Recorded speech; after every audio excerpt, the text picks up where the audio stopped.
The Metropolitano witnessed a result nobody expected on paper, but that will be dissected for weeks. Atletico Madrid tore through Real Madrid in a 5-2 derby that exposed more than just tactical weakness. It exposed a mentality gap at the heart of Xabi Alonso's squad. From the opening whistle, Atletico's physicality and intensity set the tone, and although Real briefly sparked, Kylian Mbappe carving out a superb strike and Arda Güler finishing a bright move after a Vinicius Jr. pullback. Atletico simply refused to fold, and the pendulum swung decisively in their favour. Julian Alvarez emerged as the fulcrum of that turnaround, scoring twice and delivering the kind of match-winning moments that turn season narratives on their head. While Antoine Griezmann and Alexander Sørloth capitalised on aerial advantages and set-piece chaos to bury Real's fragile defensive, the scoreboard told a brutal story.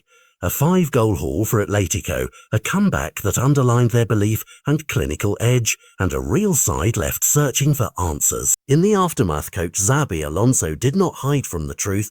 "We didn't compete enough," he said, calling out a worrying lack of intensity and admitting the team fell well short of the level demanded in a derby. Those words matter because they came from a coach who had begun the season with credibility and momentum. Now, with this raw public assessment, the pressure shifts from performance alone to urgency in response and internal corrections that must come fast if Real are to keep title hopes intact. This wasn't a one-off bad night. It was a match where Atletico's game plan repeatedly exposed specific weaknesses in Real's structure, and Alonso acknowledged that starkly. If you watch who copped the worst of it on the pitch, two names keep coming up: Alvaro Carreras and Dean Huijsen. They had an afternoon to forget. Misreads, miscommunications and glaring lapses when the ball came into the box allowed Atletico to exploit transitions and aerial duels, and pundits and player rating outlets were merciless in summarising how that backline cracked under relentless pressure. Those individual struggles crystallised into collective chaos. Midfield protection was inconsistent, lines were stretched, and a team that looked tidy in previous outings suddenly appeared brittle when tested at pace and in contact.